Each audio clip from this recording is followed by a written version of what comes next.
Welcome to our channel.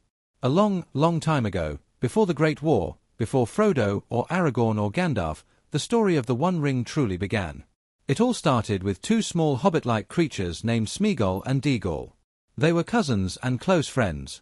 One day, they were out on a simple fishing trip, laughing and enjoying a peaceful day by the river.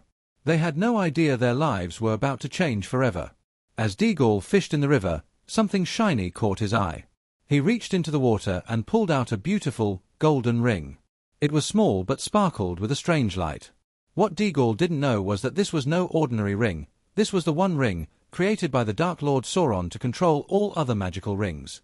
The ring was full of dark power and had a will of its own. It wanted to be found again. When Smeagol saw the ring, he was instantly drawn to it. Something about it made him feel obsessed. He asked Deagol to give it to him as a birthday present. But Deagol refused. He had found it, and he wanted to keep it. Smeagol became angry. He was so taken over by the ring's dark magic that he killed Deagol right there by the river, just to take the ring for himself. After that, Smeagol was filled with guilt and fear. He knew what he had done was wrong, but he couldn't give up the ring. He ran far away from his home and hid deep inside the misty mountains, where no one would find him. There, he lived in the dark for many, many years, all alone, except for the ring. The ring's power slowly began to change Smeagol. His body twisted and became thin and sickly. His mind started to break. He talked to himself and called the ring my precious. Over time, he became a completely different creature. He forgot he was ever Smeagol. He became something else, something sad and broken. People would later call him Gollum, named after the strange, choking sound he made when he breathed. For centuries, Gollum lived in the shadows, hiding from the world, keeping the ring safe and close. But the ring never stayed in one place for too long. It wanted to return to its master, Sauron. So, one day, it slipped from Gollum's finger and was lost in the darkness. Years later, it would be found again by a very different kind of hobbit, Bilbo Baggins, and that would set in motion a story that would change Middle-earth forever. But it all began here, with a peaceful fishing trip, a moment of greed, and a murder caused by a ring of power. This is the beginning of the final chapter, the story of how the ring was finally destroyed. After the events at Helm's Deep, the forces of good knew the fight wasn't over. Evil was gathering strength.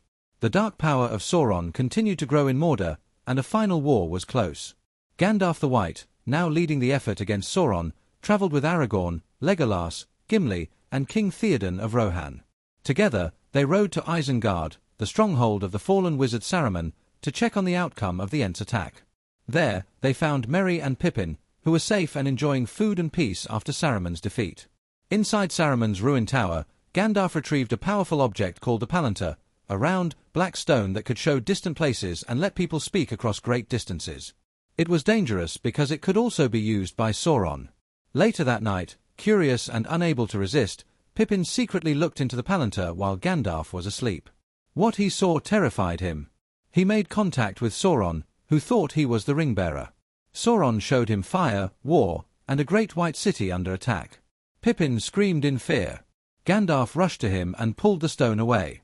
From what Pippin described, Gandalf quickly understood that the vision showed Minas Tirith, the capital of Gondor. Sauron was preparing to destroy the city. The war was coming sooner than expected. Realizing they had little time, Gandalf rode quickly toward Gondor with Pippin, hoping to reach it before the attack. As they galloped across the land, Gandalf explained that Gondor's defenses were weak, and its people needed hope and leadership. The king had long been gone, and the steward of Gondor, Denethor, ruled in his place.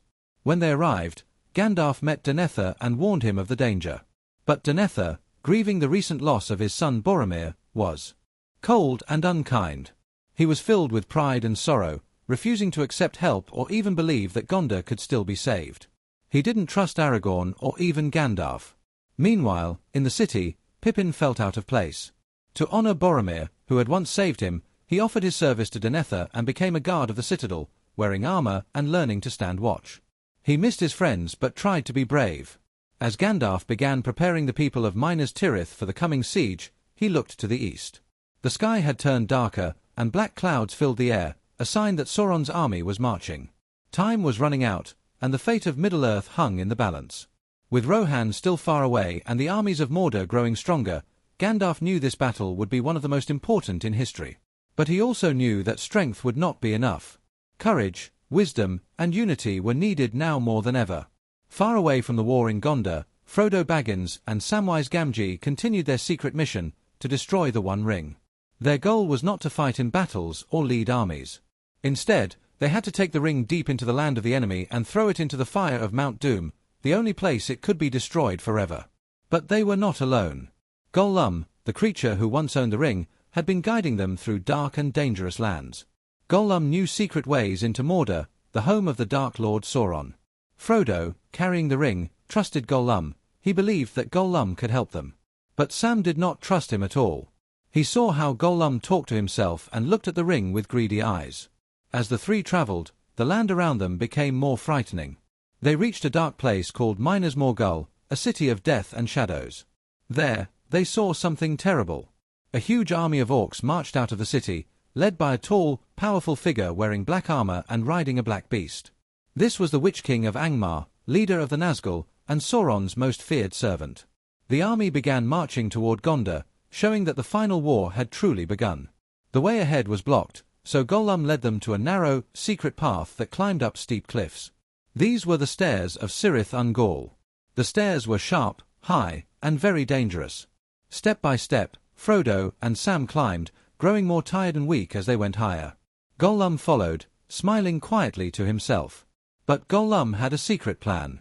He wanted the ring back. He knew that Frodo was kind and trusting, so he started telling lies. At night, while the hobbits slept, Gollum threw away their food and made it look like Sam had eaten it all. When Frodo woke up and found the food missing, Gollum whispered lies, saying Sam was jealous and wanted the ring. Frodo was exhausted, his mind twisted by the ring's power. He began to believe Gollum. When Sam tried to explain, Frodo pushed him away and told him to go back home. Heartbroken, Sam left, but not for long. He still cared for Frodo and felt something bad was about to happen. Frodo continued alone with Gollum and followed him into a dark tunnel hidden behind the cliffs. The tunnel was cold, damp, and filled with webs.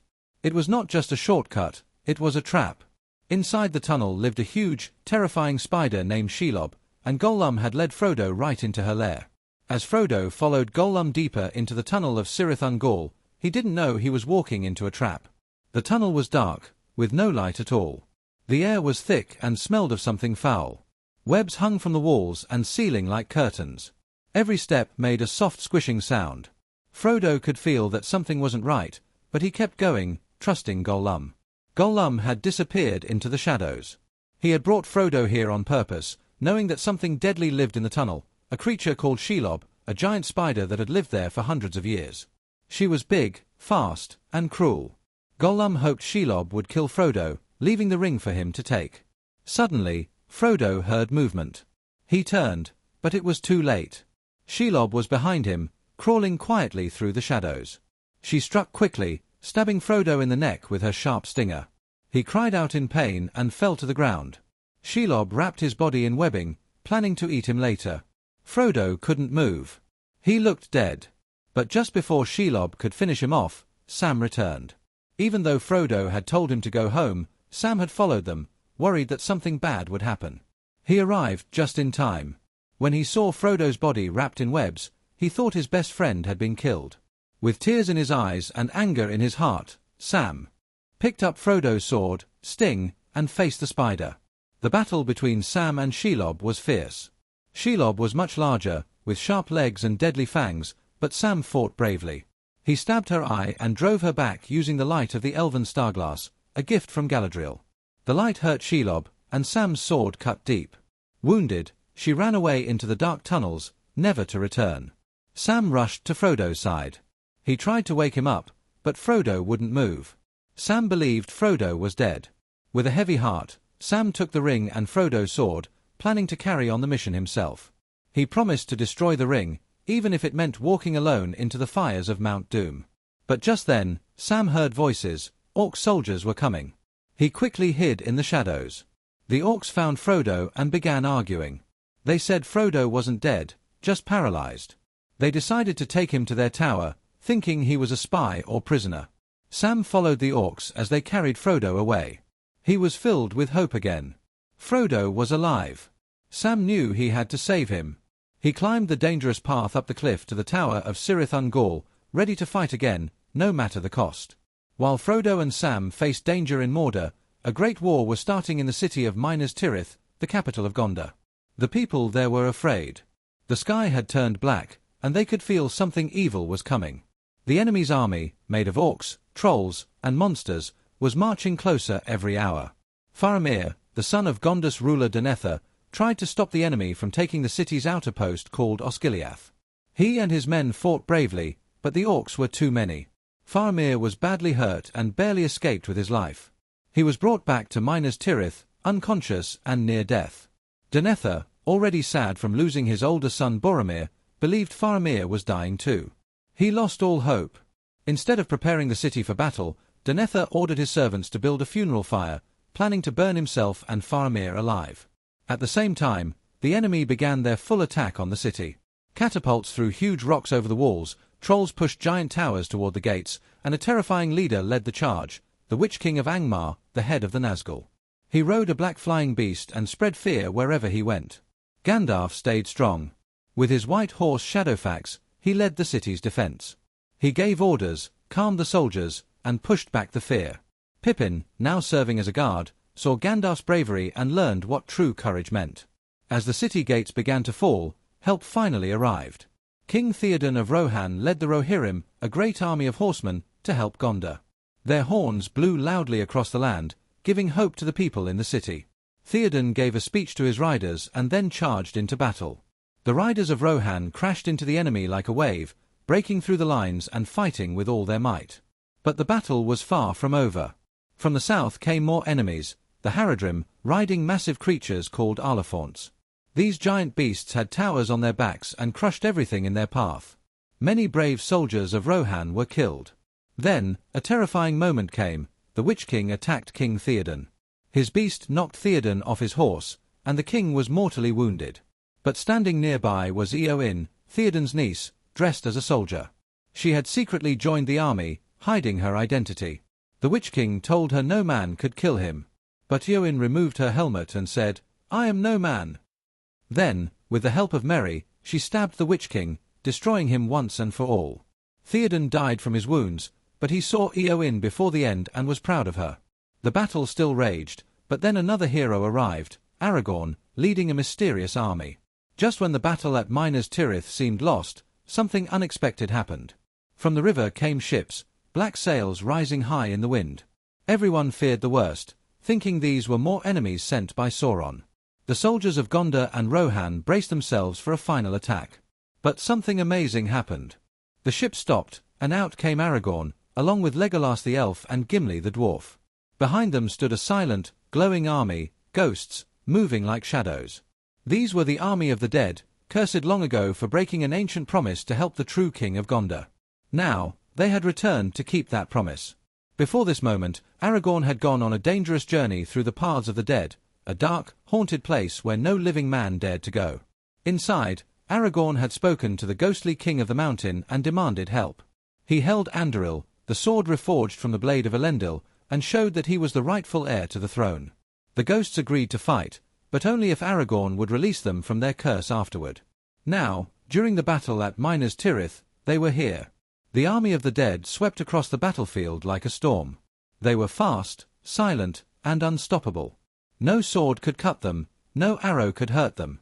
Orcs, trolls, and Haradrim fell before them in seconds. The tide of battle turned. With the help of the dead, Aragorn, Legolas, and Gimli defeated the enemy forces completely. The city was saved, and the people cheered. Aragorn had proven himself not only a warrior but also a leader and future king. After the battle, Aragorn kept his promise. He stood before the ghostly king and said, "Your oath is fulfilled." The spirits, finally free after many years, faded into the wind, at peace at last. Back inside Minas Tirith, the wounded were being cared for. Eowyn, who had slain the Witch King, was taken to the healing rooms. Faramir, who had survived the fire his father tried to set, was also being treated. The two would soon meet and grow close. Meanwhile, the victory gave Gandalf, Aragorn, and the others time to think. Though they had won this battle, the war was far from over. Sauron still lived, and the One Ring was still out there. They feared he would soon discover where it was. Gandalf shared a plan. They could not win with strength alone. But if they distracted Sauron and kept his attention on them, it might give Frodo and Sam a chance to reach Mount Doom without being seen. It was a huge risk, but it was the only hope left. And so, even after a great victory, the heroes knew they had more to do.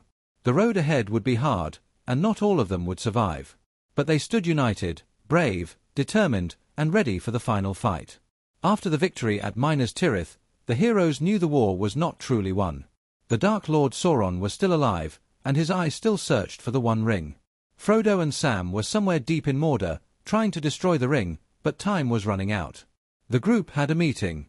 Gandalf, Aragorn, Legolas, Gimli, Merry, Pippin, Ema, and others discussed what to do next. Gandalf gave a bold idea. They should march straight to the Black Gate of Mordor, even though they were outnumbered. He explained that they had to distract Sauron, draw his full attention away from his land, so that Frodo and Sam could move through Mordor without being seen. Everyone knew it was dangerous. Many might die. But they agreed it was the only way to help Frodo finish the mission. They decided to risk everything. Aragorn led the army, a smaller group of soldiers from Gondor and Rohan, not enough to win a real war, but enough to cause a great distraction. As they marched, orcs and spies watched them from the hills, and dark clouds gathered above. Still, they kept going, never stopping, brave and silent. When they finally reached the Black Gate, the giant doors stood tall and shut. Aragorn stepped forward and called out to Sauron's servants. A mouthpiece of Sauron appeared, an ugly, twisted man with a cruel smile. He mocked the heroes and threw down Frodo's clothing, making it seem like Frodo had been captured or killed. The others were shocked and filled with fear, but Gandalf saw through the trick. He took back Frodo's things and said nothing. Aragorn gave a brave speech to his army. He reminded them that though evil was great, it would not last forever. He said, "There may come a day when the courage of men fails, but it is not this day." Then, the Black Gate opened, and Sauron's full army marched out. Thousands of orcs, trolls, and beasts filled the battlefield. Aragorn, Gandalf, and the others charged forward, ready to fight, not to win, but to buy time. At the same time, deep inside Mordor, Frodo and Sam were climbing the final path toward Mount Doom. They were tired, starving, and weak. Frodo could hardly walk. Sam, seeing his friend in pain, made a brave choice. He said, "I can't carry the ring for you, but I can carry you." Then Sam lifted Frodo onto his back and continued the climb. Back at the Black Gate, the battle had begun. The heroes fought with everything they had. Though outnumbered, they held the line. The goal was simple: keep Sauron's eye looking at them, and away from the real danger. The world was holding its breath. The ring was closer than ever to its end, and everyone's fate now rested in Frodo's hands. At the edge of Mount Doom, Frodo and Sam reached the final moment of their long, hard journey. They stood at the fiery rim of the great volcano where the One Ring was made, the only place it could be destroyed. But the ring was very powerful. It whispered to Frodo, trying to control him. When Frodo held it over the fire, he could not let it go. Suddenly, Gollum appeared from the shadows. He had followed them all the way. Gollum was small and sneaky, but his desire for the ring was stronger than anything. He attacked Frodo, biting his finger to take the ring back. The ring slipped onto Gollum's finger, and he became invisible. Both Frodo and Gollum struggled, fighting on the edge of the cliff. In the fight, both fell down. Gollum landed in the burning lava of Mount Doom, carrying the ring with him. The ring was destroyed at last, melted in the fire it was born from. The power of Sauron was broken.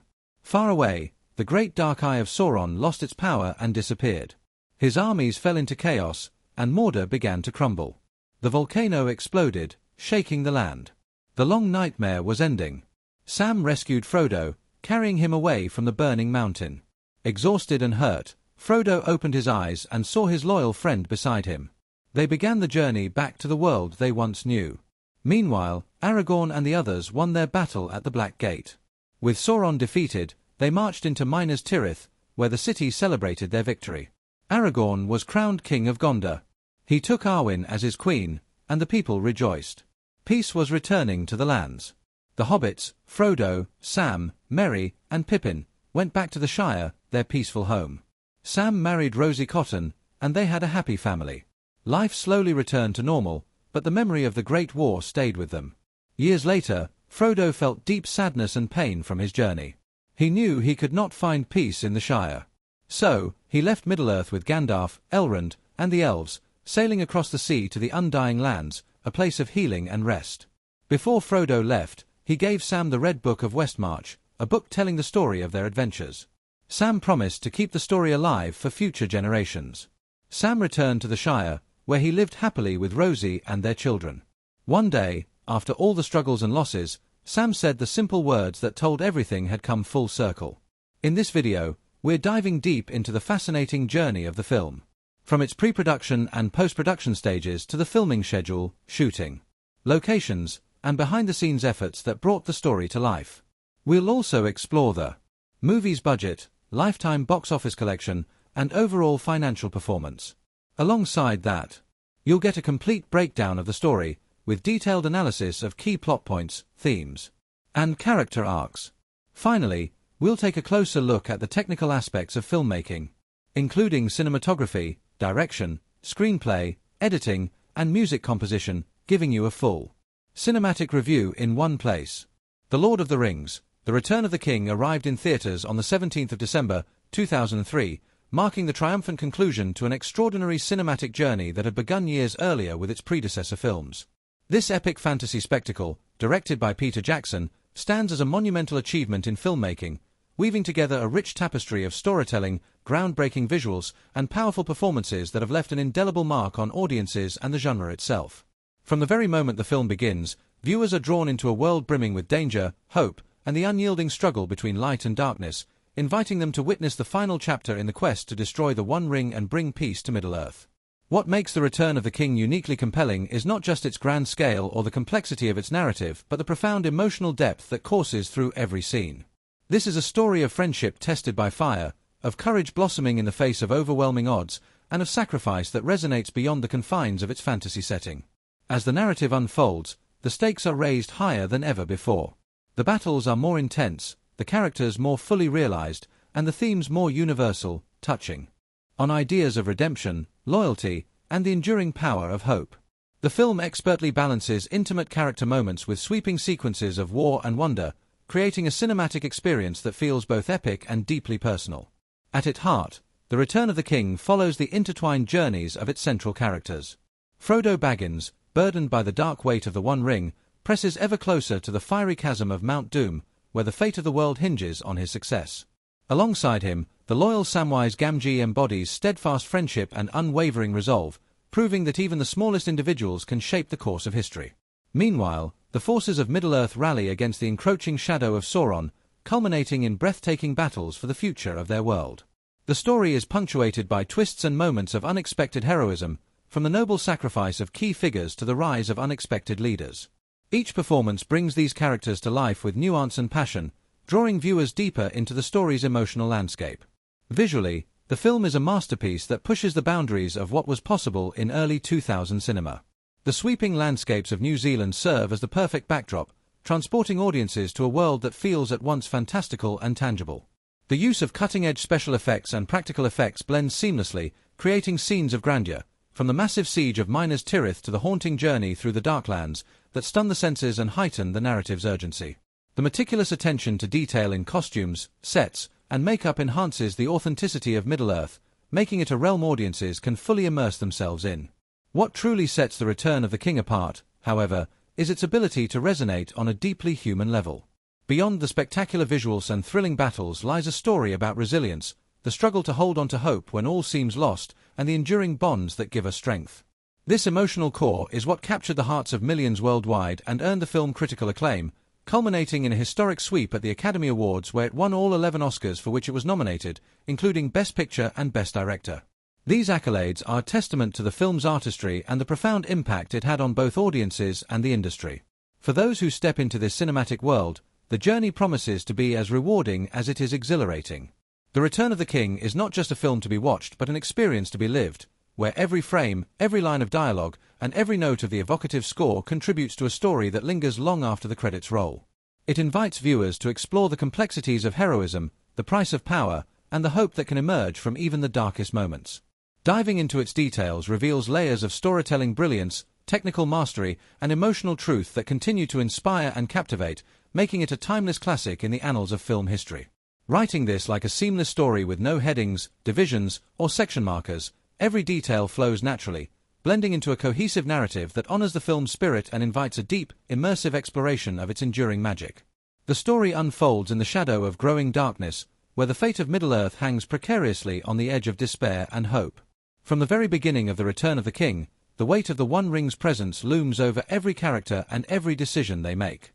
As the film opens, the audience is reintroduced to a world strained by the gathering storm, where the characters' paths are irrevocably intertwined by a destiny neither fully understands but must embrace. The focus centers on Frodo Baggins and Samwise Gamgee, the two hobbits whose quiet courage drives the story forward. Frodo, burdened physically and emotionally by the ring's malevolent influence, continues the perilous journey toward Mount Doom, the only place where the ring can be destroyed. His once bright-eyed innocence has dimmed under the ring's growing hold, revealing a soul wrestling with despair and temptation. Beside him, Sam remains steadfast, a beacon of loyalty and hope, embodying the heart of the story. Their journey through the harsh and desolate lands of Mordor is fraught with danger, each step a testament to their resilience. The desolation itself becomes a character, oppressive and unyielding, echoing the dark forces hunting them relentlessly.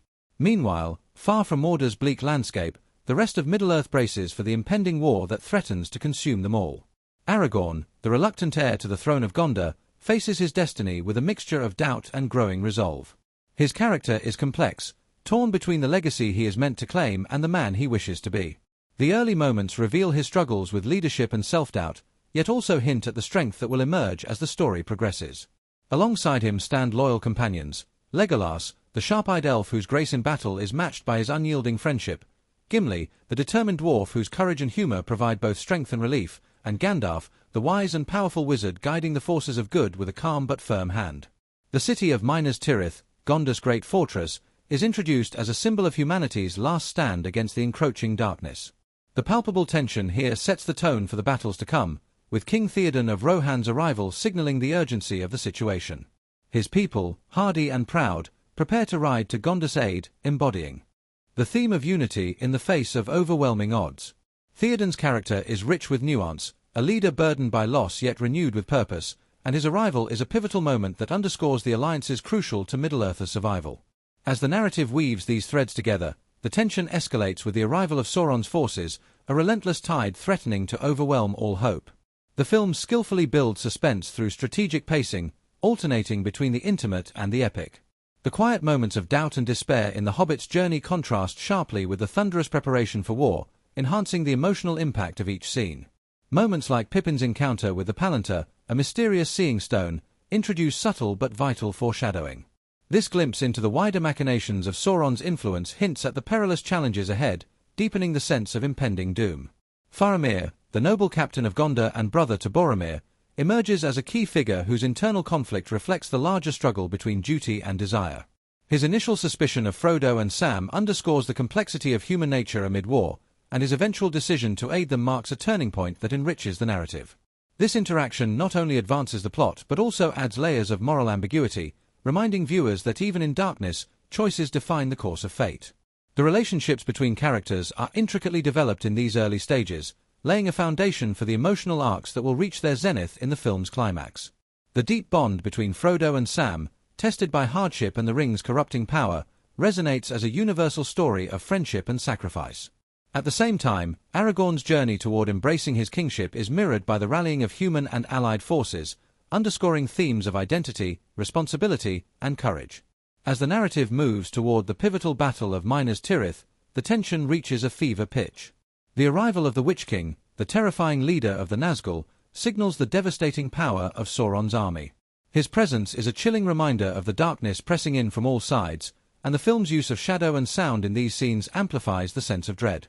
Yet amidst this looming threat, moments of valor and hope shine through: the charge of the Rohirrim, the defiant stand of the city's defenders, and the quiet determination of its leaders, all build toward a crescendo of conflict that promises to test every character's resolve. Through all of this, the film never loses sight of the personal stories that give the epic scope its heart. The struggles and triumphs of individuals interlace seamlessly with the grand narrative, making the stakes feel immediate and deeply human. The suspense is masterfully maintained, drawing the audience ever deeper into the unfolding drama, while the foreshadowing scattered throughout hints at the monumental decisions and sacrifices yet to come. Writing this like a seamless story with no headings, divisions, or section markers, the first half of The Return of the King immerses the viewer in a world where every step forward is hard-won and every victory tinged with cost. It sets the stage for a tale of heroism and heartbreak, where the smallest acts of courage echo across the vastness of Middle-earth, and where the true power of hope lies in the hearts of those who refuse to surrender. As the shadow of war deepens and the fate of Middle-earth teeters on the edge, the story propels forward into its most intense and emotional phase. The second half of The Lord of the Rings, The Return of the King, plunges audiences into a whirlwind of epic battles, personal sacrifice, and profound revelations that shape the ultimate destiny of its heroes and the world they fight to save. Every thread woven in the first half finds its place, intertwining with others in a tapestry of courage, despair, hope, and redemption, drawing viewers into an immersive narrative that pulses with life and consequence. The Battle of Minas Tirith stands at the heart of this turbulent second act, a monumental clash that tests the limits of human endurance and spirit. The city, a beacon of resistance, braces under siege from Sauron's seemingly unstoppable forces. The tension is palpable as the defenders rally behind leaders like Gandalf and the steward Denethor, whose complex psyche reveals cracks under the pressure of impending doom. Denethor's despair and grief over his son Boromir's death shadow his decisions, adding a tragic weight to the city's plight. This turmoil within the walls parallels the external chaos, painting a vivid portrait of war's cost not only in lives but in hearts and minds.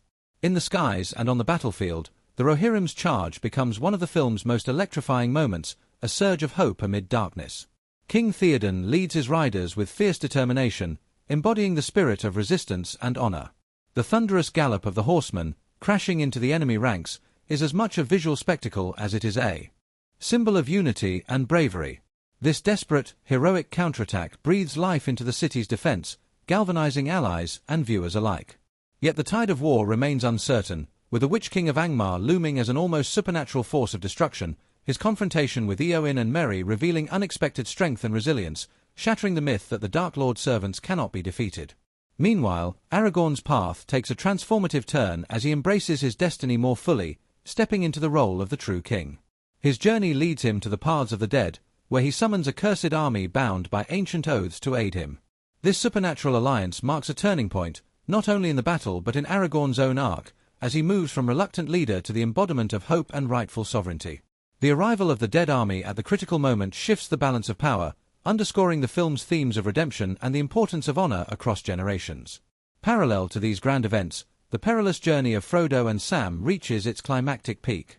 Their trek into the heart of Mordor grows increasingly harrowing, as the ring's corruptive influence weighs heavier on Frodo, clouding his judgment and sapping his strength. The subtle but relentless presence of Gollum, whose dual nature as guide and betrayer complicates their mission, adds layers of tension and uncertainty. His obsession with reclaiming the ring drives the narrative toward its final, dramatic twist. The friendship and unwavering loyalty between Frodo and Sam shine brightest in these moments, highlighting the resilience of the human and hobbit spirit amidst overwhelming darkness. As they near Mount Doom, every step is fraught with danger and doubt, and the film masterfully amplifies the suspense with haunting visuals and a score that echoes the mounting peril. Frodo's internal battle culminates in a heartbreaking moment when he succumbs to the ring's power, claiming it for himself instead of destroying it. This act shatters the fragile hope that had sustained their quest and sets the stage for a last, desperate struggle. It is here that Gollum's obsessive nature turns from threat to unexpected salvation, as he wrestles Frodo and ultimately falls into the fiery abyss with the ring, destroying it and annihilating Sauron's power in one final, chaotic moment. Back on the battlefield, the destruction of the ring sends ripples through the forces of evil. The great dark tower of Barad-dûr crumbles, and Sauron's army, bereft of its master's will, falls into disarray. The film weaves these moments seamlessly, tying together the microcosm of Frodo's personal journey with the macrocosm of the epic war. The victory is bittersweet, for though the darkness is vanquished, the scars of conflict linger, and the characters who have survived are forever changed by their trials. The emotional resolution is tender and profound. Aragorn's coronation as king ushers in a new era of peace and renewal for Gondor and its allies, symbolizing the restoration of order and hope. The relationships forged in battle, between men, elves, dwarfs, and hobbits, stand as testament to unity overcoming division. Meanwhile, Frodo's return to the Shire is marked by the quiet recognition of how much he has been altered by his journey. His eventual decision to leave Middle-earth with the elves is a poignant reminder that some wounds cannot be healed, no matter how far one travels. Throughout this unfolding drama, the film maintains an organic flow, never rushing but propelling the audience forward with a rhythm that matches the escalating stakes and emotional depth. The narrative threads introduced earlier, loyalty, sacrifice, identity, and hope, are resolved in ways that feel both inevitable and richly earned. The pacing balances breathtaking action sequences with intimate moments of reflection, ensuring that the story resonates on both epic and personal levels. The culmination of The Return of the King is a masterclass in storytelling, where each character's arc finds closure without sacrificing complexity. Moments of joy and sorrow intermingle, painting a picture of a world battered but resilient, a world where light finally pierces the darkness, but not without cost. The film's final scenes linger, inviting viewers to contemplate the true meaning of heroism and the enduring power of friendship and courage. Writing this like a seamless story with no headings, divisions, or section markers, the second half of The Return of the King sweeps the audience through a landscape of destruction and hope, despair and triumph, concluding a saga that is as emotionally profound as it is visually spectacular. Every twist, every battle, and every quiet gesture coalesces into a narrative that celebrates the enduring strength of the human spirit and the timeless fight for a better world. Within the vast and intricate world of The Lord of the Rings, The Return of the King, the heartbeat of the story lies within its richly drawn characters, each one a vessel of deep emotion, complex motivations, and transformative journeys that propel the narrative forward and anchor its epic scale in profoundly human experience. From the smallest hobbit to the mightiest king, the characters' arcs intertwine seamlessly, their stories unfolding with a natural rhythm that reflects the grandeur and intimacy of the tale they inhabit. The actors' performances breathe life into these roles, infusing them with subtlety and passion that make their struggles, triumphs, and losses resonate long after the screen fades to black. At the center of this tapestry stands Frodo Baggins, whose journey is one of innocence lost and courage forged in fire. Frodo's character embodies the quintessential hero's burden, the heavy weight of responsibility, the lure of temptation, and the cost of perseverance. Elijah Wood's portrayal captures this with a quiet vulnerability that gradually deepens into a weary resolve. Frodo's internal battle against the corrupting power of the One Ring is the emotional core of the film, and Wood's ability to convey the subtle erosion of Frodo's spirit through haunted expressions and moments of fragile hope keeps audiences intimately connected to his plight. His relationship with Samwise Gamgee forms the emotional spine of the story, illustrating a bond that transcends mere friendship into the realm of unbreakable loyalty and love. Samwise Gamgee, played with heartfelt sincerity by Sean Astin, is more than Frodo's companion. He is his anchor and his shield against despair. Sam's unwavering devotion and optimism provide a vital counterbalance to Frodo's growing darkness. Astin's performance brings warmth and humor to the role, illuminating Sam's everyman heroism. His strength lies not in grand gestures but in steadfast presence and quiet courage. Their dynamic creates some of the most poignant moments in the film, where small acts of kindness and support become lifelines amid overwhelming peril. Sam's arc, from humble gardener to heroic protector, is a testament to the idea that true greatness often comes from the most unexpected places. Aragorn's journey is one of transformation and self-discovery, evolving from a wandering ranger to the rightful king of Gondor.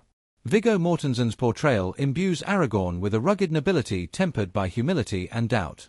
Mortensen captures the nuances of a man burdened by legacy and expectation yet striving to define himself on his own terms. The actor's physicality and intensity bring a palpable sense of determination to Aragorn, making his eventual acceptance of kingship both believable and deeply satisfying. His leadership inspires those around him, and his relationship with Arwen, though subtle in this film, adds layers of emotional complexity, an undercurrent of love and sacrifice that enriches his character's motivations. Gandalf, portrayed with gravitas and wisdom by Ian McKellen, serves as the guiding light and strategic mind behind the resistance against Sauron's darkness. McKellen's performance balances authority with warmth, embodying a mentor figure whose faith in humanity's capacity for good never wavers. Gandalf's role extends beyond mere guidance. He symbolizes hope and perseverance, reminding both characters and viewers that even in the darkest times, there is a spark worth fighting for. The interactions between Gandalf and other leaders, Theoden, Denethor, and Aragorn, highlight the complex political and emotional landscape they navigate, reflecting the burdens of command and the sacrifices required. King Theoden of Rohan, brought to life by Bernard Hill, is a character of profound depth, embodying the themes of renewal and redemption. Theoden's arc is one of awakening, from a leader paralyzed by grief and manipulation to a warrior king who rallies his people with courage and honor. Hill's performance captures this transformation with a delicate balance of vulnerability and strength, especially in moments where Theoden confronts his mortality and responsibility. His relationship with Eowyn adds emotional texture, showcasing a tender side to the warrior's story and highlighting the human costs of war. Eowyn, portrayed by Miranda Otto, is a standout character whose fierce spirit and yearning for valor defy traditional gender roles within the story's medieval setting. Eowyn's desire to fight alongside men and her ultimate confrontation with the Witch King reveal layers of bravery and complexity. Otto's portrayal conveys both the character's determination and the quiet loneliness beneath her warrior's exterior, making her triumph all the more impactful. Her interactions with Aragorn and Theoden reveal her multifaceted nature, as protector, fighter, and woman caught between duty and desire. Among the secondary characters, Faramir emerges as a poignant figure of inner conflict and honor. David Wenham's performance imbues Faramir with a nuanced blend of strength and sensitivity. Unlike his brother Boromir, whose fatal flaw was ambition, Faramir wrestles with loyalty to his father Denethor and his own moral compass. His decision to aid Frodo and Sam, despite the immense pressure he faces, reflects the complexity of human choice in wartime. This internal struggle enriches the narrative by showing that heroism often comes in quieter, less obvious forms. Denethor, Gondor Steward, portrayed by John Noble, is a tragic figure consumed by despair and pride. Noble's intense performance captures Denethor's unraveling psyche, illustrating the corrosive effects of grief and the desperation of a man clinging to fading power. His relationship with his sons and his inability to hope for victory add a layer of tragedy to the city's siege, contrasting with the resilience displayed by other characters. Legolas and Gimli, played by Orlando Bloom and John Rhys-Davies respectively, provide not only comic relief but also a profound example of friendship transcending ancient enmity. Their evolving camaraderie, from initial mistrust to deep mutual respect, reflects broader themes of unity and reconciliation within the story. Bloom's elegant agility as the elven archer contrasts with Rhys-Davies' gruff humor and steadfastness as the dwarf, and together they create moments of levity and warmth amid the mounting tension. The character of Gollum, voiced and performed with remarkable depth by Andy Serkis, stands out as one of the film's most haunting and complex figures. Gollum embodies the corrosive power of the ring and the duality of good and evil within a single soul. Serkis's motion capture performance brings a disturbing yet tragic humanity to Gollum, whose obsession with the ring drives much of the story's suspense. His shifting loyalties and tortured psyche serve as a mirror to Frodo's own struggles, highlighting the thin line between victim and villain. Other secondary characters, such as Merry and Pippin, bring lightness and bravery to the narrative. Dominic Monaghan and Billy Boyd portray these hobbits with infectious energy and heart, showing that courage often comes from the most unexpected places. Their growth from carefree companions to warriors in their own right adds layers of richness to the story, reinforcing the theme that even the smallest individuals can change the course of history.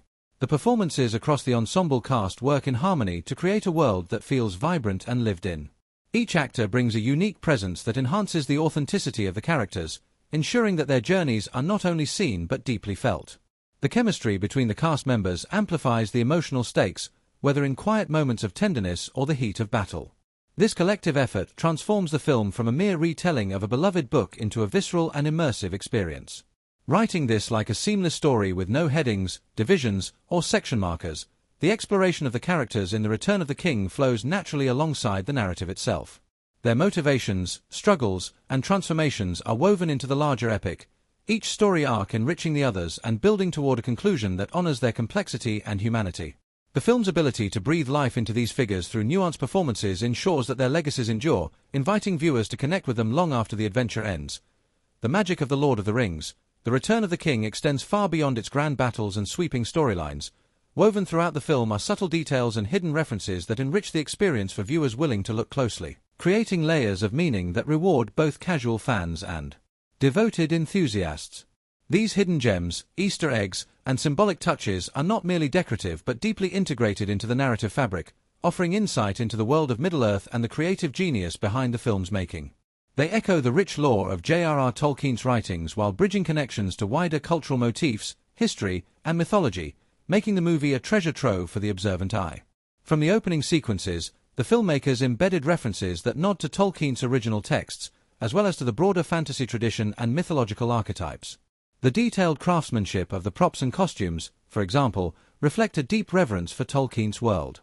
The elven leaf brooches worn by the Fellowship are not just beautiful artifacts but symbolize the unity and friendship forged in Rivendell, harkening back to Tolkien's emphasis on fellowship and loyalty.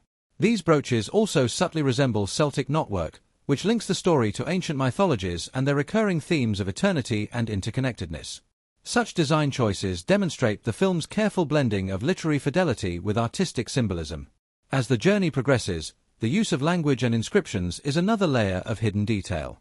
The Elvish script inscribed on the ring itself is a direct reference to the Black speech created by Tolkien, yet its on-screen depiction, fiery, flowing, almost alive, carries an aura of dark enchantment. This subtle visual effect underlines the ring's malevolent influence, giving viewers a tactile sense of its power. Similarly, the banners, armor, and architecture seen in Minas Tirith and Rohan are laden with symbols reflecting the history and cultures Tolkien imagined, enriching the world-building without distracting from the narrative. Foreshadowing is masterfully interwoven into the film's early scenes, often conveyed through small gestures or background elements that hint at later developments. For instance, Pippin's curiosity leading him to gaze into the Palantir is more than a plot point. It subtly introduces the theme of perception versus reality and the dangers of seeking forbidden knowledge. The Palantir itself is portrayed almost like a character. Its shifting images and dark glow foreshadow the perilous influence it exerts on Pippin and the wider war effort. Sharp-eyed viewers may notice the way the camera lingers on the Palantir, its eerie light casting ominous shadows that grow darker with each use, symbolizing the creeping threat of Sauron's reach. The film's use of light and shadow throughout further serves as a visual metaphor for the battle between good and evil. Scenes within Mordor are shrouded in oppressive darkness, broken only by fleeting sparks of hope, Frodo and Sam's lantern or the fiery glow of Mount Doom. These contrasts are not incidental, they reinforce the characters' internal struggles and the overarching narrative. In contrast, the golden fields of Rohan and the white stone walls of Minas Tirith shimmer with light, symbolizing hope and resilience. These deliberate color palettes subtly influence the viewer's emotional response, guiding them through the story's shifting tones. Among the most intriguing Easter eggs are the hidden references to the filmmaker's own journey and the community involved in bringing the saga to life. Attentive viewers can spot brief cameos of crew members, or nods to New Zealand's landscapes, used extensively as Middle-earth, interspersed with the fantasy elements. One memorable example is the use of Hobbiton's vibrant gardens, where the natural beauty of the Shire scenes reflects the filmmaker's dedication to creating a believable, immersive world. This blending of real-world geography with mythic storytelling offers a subtle reminder of the collaboration and passion behind the epic. The character Gollum provides a particularly rich source of symbolic detail and hidden meaning. His split personality, voiced and performed with remarkable nuance by Andy Serkis, is reflected in subtle shifts in lighting and sound design during his scenes. The contrast between Smeagol and Gollum is visually and orally marked by changes in posture, tone, and even camera angles, signaling his internal conflict. This duality is more than a character trait, it represents the broader theme of corruption and redemption that pulses through the entire trilogy. Observers might notice that Gollum's movements are sometimes eerily animalistic, a detail that deepens his tragic nature and hints at Tolkien's original inspiration from folklore and mythological creatures. Music, too, plays a critical role in underscoring hidden layers.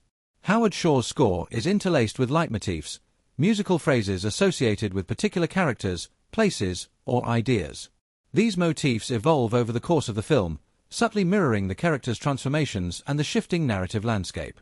For example, the haunting melody linked to the ring grows more distorted and foreboding as Frodo's burden intensifies, while the stirring themes associated with Gondor swell in moments of triumph and resolve. Such musical storytelling enriches the emotional depth and rewards attentive listening. The film's attention to historical and mythological resonance extends to battle sequences and set design. The Siege of Minas Tirith draws inspiration from real medieval warfare, reflected in armor designs, battle tactics, and the strategic use of catapults and siege towers. This grounding in historical reality lends authenticity to the fantasy, making the stakes feel more tangible. Subtle allusions to Arthurian legend and Norse mythology can be traced in the characters' arcs. Aragorn's rise echoes the archetypal once and future king, while the valor and tragic fates of figures like Theoden recall the heroic sagas of old. These mythic parallels deepen the narrative's resonance beyond the screen. In quieter moments, the film is rich with symbolic gestures that echo larger themes. The lighting of the beacons across the mountains is not only a dramatic visual moment but a symbol of hope passed through generations, a call for unity and courage.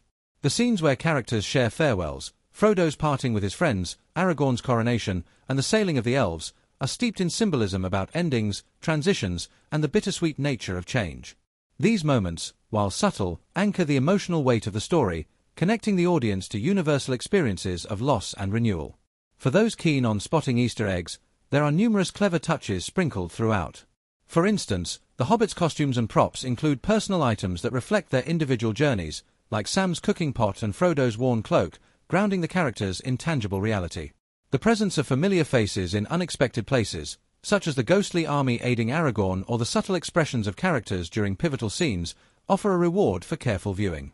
The filmmaker's respect for the source material is evident in these details, with many lines of dialogue and visual motifs lifted directly from Tolkien's writings, often delivered with a reverence that enriches the film's authenticity. The interplay between the monumental and the minute is a hallmark of The Return of the King, and it is in these hidden details that the film's richness truly shines.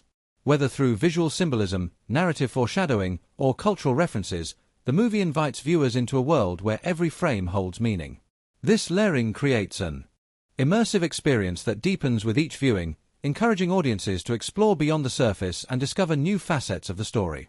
Writing this like a seamless story with no headings, divisions, or section markers, the hidden details and Easter eggs within The Return of the King flow naturally alongside the epic narrative, enriching the journey and rewarding sharp-eyed viewers with a deeper connection to Middle-earth and its timeless tale. Each subtle reference and symbolic gesture weaves into the larger fabric, enhancing the magic and mystery that make the film a beloved classic that continues to captivate and inspire.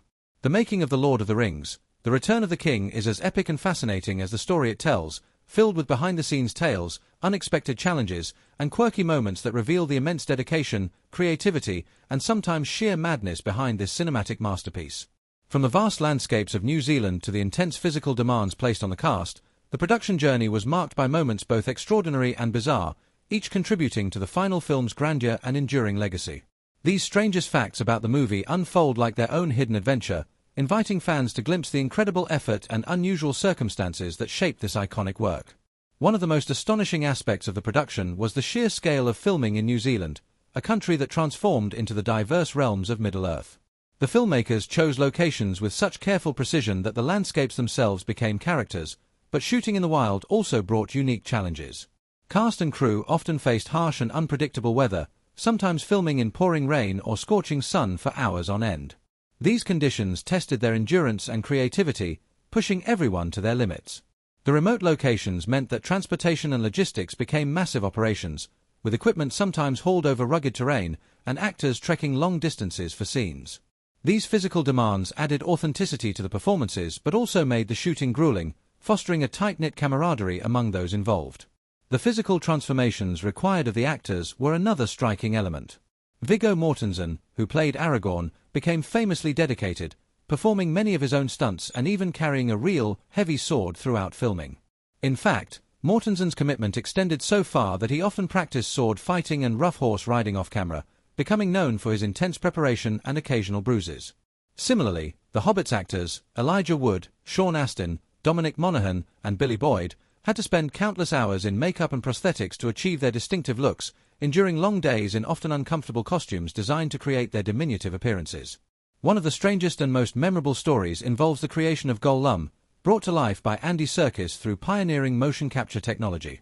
At the time, this was still a relatively new technique, and Serkis's performance involved acting out complex scenes wearing a suit covered in sensors, often in physically awkward positions. The crew sometimes found themselves unsure how to translate Serkis's movements into the digital creature, requiring multiple takes and adjustments. The process was a groundbreaking blend of traditional acting and cutting-edge technology, but it was not without its hiccups. Serkis's intense physical commitment led to moments of exhaustion and bizarre contortions, which were crucial to capturing Gollum's eerie presence. The film's battle scenes are legendary for their scale and choreography, but they also came with unexpected hurdles. The charge of the Rohirrim, one of the movie's most iconic moments, required hundreds of extras and stunt performers to coordinate precise formations on horseback. Ensuring the safety of everyone involved was a major concern, as the speed and intensity of the charge left little room for error. There were reports of minor injuries during filming, underscoring the physical risks involved in creating such visceral action sequences. Moreover, the horses had to be trained extensively to respond to commands amidst the chaos of simulated warfare, a testament to the detailed preparation behind these breathtaking scenes. Another quirky behind-the-scenes fact revolves around the use of miniatures, or bigatures, as the crew affectionately called them. To create the vast cities and castles of Middle-earth, the filmmakers built incredibly detailed scale models, some large enough to hold actors within them. These models were so meticulously crafted that they allowed for complex camera movements and realistic effects, bridging the gap between practical effects and CGI. The dedication to these miniatures reflected the production's hybrid approach to filmmaking, balancing technology with tangible artistry. The use of such models also led to some amusing moments, such as crew members accidentally stepping on tiny sets or the challenge of lighting these miniatures to mimic natural conditions. The cast's off-screen dynamics added another layer of interest to the production story. Many of the actors formed close friendships that mirrored the camaraderie of their characters. The hobbits in particular shared a deep bond, often joking around on set to relieve the tension of the intense shooting schedule. Sean Astin and Elijah Wood, for example, became close friends, supporting each other through the physical and emotional demands of their roles. Viggo Mortensen's seriousness contrasted with the lighter moods of some of the younger cast, creating a dynamic balance that enriched the working environment. These relationships helped bring authenticity to the characters' interactions on screen, capturing genuine moments of warmth and loyalty. The costuming department faced unique challenges as well, particularly with creating armor and weapons that were both functional and visually striking. Some pieces were so heavy or cumbersome that actors struggled to move naturally, requiring innovative design solutions. The armor worn by the Rohirrim and Gondorian soldiers was based on historical references but also stylized to fit the fantasy setting, demanding a delicate balance between realism and imagination. The detail extended to the smallest touches, such as the intricate designs etched into swords and shields, which often carried symbolic meaning tied to the story's lore. One unusual production choice involved filming multiple endings, a tactic used to maintain secrecy and prevent leaks about the story's conclusion. Cast and crew sometimes filmed alternate versions of key scenes, including Frodo's fate, to keep even those on set uncertain of the final outcome. This approach added a layer of mystery and tension to the filming process but also showcased the filmmaker's commitment to preserving the story's surprises for audiences. It also led to moments of confusion on set, as actors had to switch between different emotional beats and outcomes depending on the version being filmed. The film also faced its share of controversies and legal challenges. One notable dispute involved copyright claims related to certain elements of the story and character designs. While these legal matters never overshadowed the film's success, they highlight the complex interplay between creative adaptation and intellectual property in large-scale productions. Additionally, some fans and critics debated the film's portrayal of certain characters and themes, sparking lively discussions about fidelity to the source material and the adaptation process. These debates reflect the passion and investment audiences have in Tolkien's world, underscoring the cultural significance of the trilogy.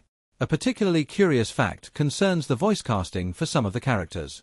For instance, the voice of the Mouth of Sauron was performed by a member of the sound crew rather than a well-known actor, adding an eerie, unsettling quality that fit the character's sinister nature. Similarly, some background voices and minor roles were filled by crew members, creating a unique blend of professional and behind-the-scenes talent that contributed to the film's rich soundscape. The movie's extensive use of practical effects alongside digital technology is another fascinating aspect. For example, the production employed real fire, smoke, and weather effects to enhance the realism of many scenes. These natural elements sometimes caused unexpected challenges, such as fluctuating lighting conditions or safety concerns, but they also grounded the fantasy in tangible reality. The blending of practical and digital effects showcased the filmmaker's dedication to immersive storytelling, ensuring that each scene felt alive and believable. Throughout the filming process, director Peter Jackson was known for his hands-on approach and sense of humor, often encouraging improvisation and creativity among the cast. His willingness to experiment led to some memorable moments that weren't scripted but became beloved parts of the film. This collaborative atmosphere allowed the actors to inhabit their characters fully, bringing spontaneity and authenticity to the performances. Jackson's enthusiasm and meticulous attention to detail helped shape the production into a cohesive and dynamic whole. One of the most heartwarming behind-the-scenes stories involves the bond formed between the cast and the New Zealand locals who worked as extras and support staff. Many of these individuals embraced their roles as part of Middle-earth, and some became lifelong fans and ambassadors for the films. Their involvement added a unique local flavor to the production, and their dedication helped create the vibrant, bustling worlds depicted on screen. This connection between the global production and local communities is a testament to the collaborative spirit that made the trilogy possible. Writing this like a seamless story with no headings, divisions, or section markers, the strangest facts about The Lord of the Rings, The Return of the King flow naturally as a rich narrative of creativity, challenge, and unexpected moments. From the grueling physical demands and pioneering technology to quirky production choices and heartfelt relationships, these behind-the-scenes stories reveal the human effort and passion fueling one of cinema's greatest achievements. Each fact contributes to the tapestry of the film's creation, inviting audiences to appreciate not only the story on screen but the remarkable journey that brought Middle-earth to life. The Lord of the Rings, The Return of the King is not merely a cinematic spectacle but a profound exploration of themes such as sacrifice, hope, and the enduring struggle between light and darkness. Its critical moments, carefully crafted and emotionally charged, resonate deeply, inviting viewers to experience the story not just as an epic fantasy but as a reflection on the human condition. Each key scene is layered with meaning, shaping the movie's emotional landscape while reinforcing its timeless themes in a way that lingers long after the credits roll. As the narrative unfolds, these pivotal events weave together to create a cohesive and compelling tapestry of courage, loss, and redemption that speaks to audiences across generations. The film opens with a somber tone, immediately reminding viewers of the stakes at hand. The opening scenes that depict the remaining members of the Fellowship preparing for the final leg of their journey convey a palpable sense of weariness and resolve. Frodo's growing burden, both physical and psychological, is central here. His struggle with the ring's corrupting power is not just a plot device but a profound meditation on temptation and resilience. The weight he carries is visually and emotionally emphasized, particularly in moments when the ring seems to possess an almost tangible malevolence, influencing not only Frodo but those around him. This early focus sets the emotional tone for the entire film, inviting the audience into a journey defined by internal conflict as much as external danger. One of the most critically significant sequences is the Battle of Minas Tirith, a sprawling and intense clash that serves as both a narrative and thematic fulcrum. This battle is not simply about armies fighting for control, it embodies the film's central themes of courage in the face of overwhelming odds and the power of unity. The defenders of Gondor, though vastly outnumbered, stand firm, their determination fueled by a mix of duty, hope, and desperation. The cinematic depiction of this battle, its scale, choreography, and emotional weight, immerses the audience in the chaos and tragedy of war. Through the camera's eye, viewers experience not only the grandeur of the conflict but also the intimate moments of heroism and sacrifice, such as the charge of the Rohirrim led by King Theoden. This charge is more than a military maneuver, it is a poignant moment of defiance and honor, echoing the timeless ideal of fighting for what is right despite near-certain loss. The character arcs intersect powerfully during these key events. Aragorn's acceptance of his destiny as the rightful king is both a personal and symbolic moment that marks his transformation from reluctant leader to a beacon of hope. His journey resonates with classic hero mythology, drawing on archetypes of the once and future king who must embrace responsibility to bring salvation. This transformation is underscored by subtle visual cues, the shift in his bearing, the regal weight of his armor, and the reverence of those around him, reinforcing the narrative's emphasis on leadership as a burden as much as a privilege. Aragorn's role in rallying the forces of Middle-earth to stand against Sauron highlights the theme of unity across diverse peoples, a message that resonates deeply in a world often fractured by division. Parallel to the grand battles is the intimate, fraught journey of Frodo and Sam through Mordor. Their trek is a harrowing exploration of friendship, endurance, and the corrosive influence of evil. The landscape of Mordor itself becomes a metaphor for the darkness that envelops Frodo's soul, with the oppressive environment mirroring the internal and external obstacles he must overcome.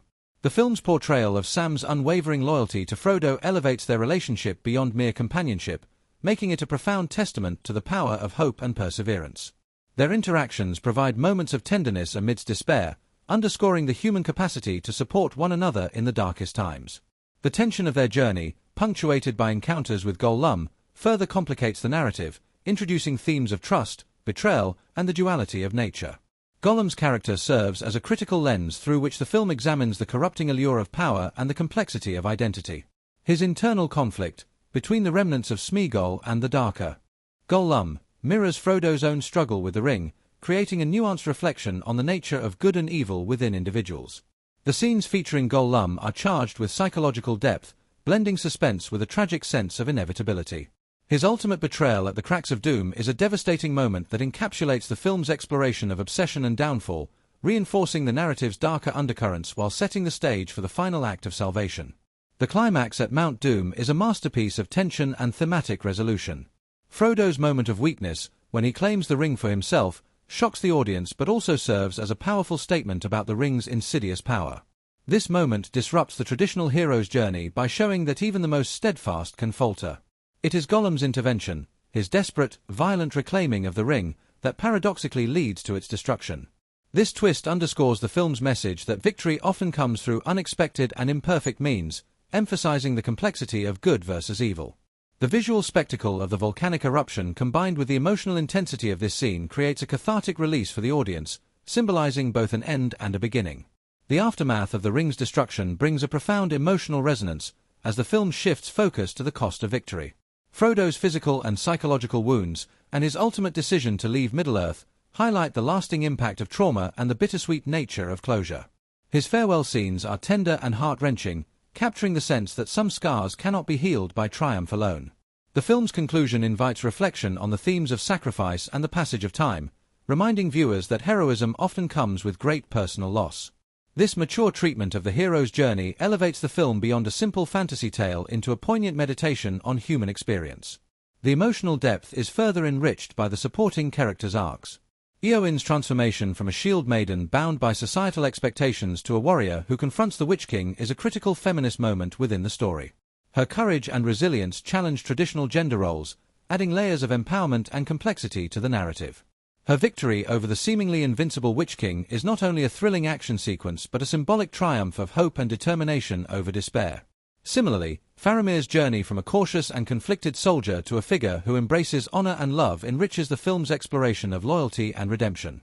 The use of music and cinematography throughout these critical moments amplifies their impact. Howard Shore's score seamlessly blends with the visuals, accentuating emotional highs and lows with sweeping motifs and subtle melodies.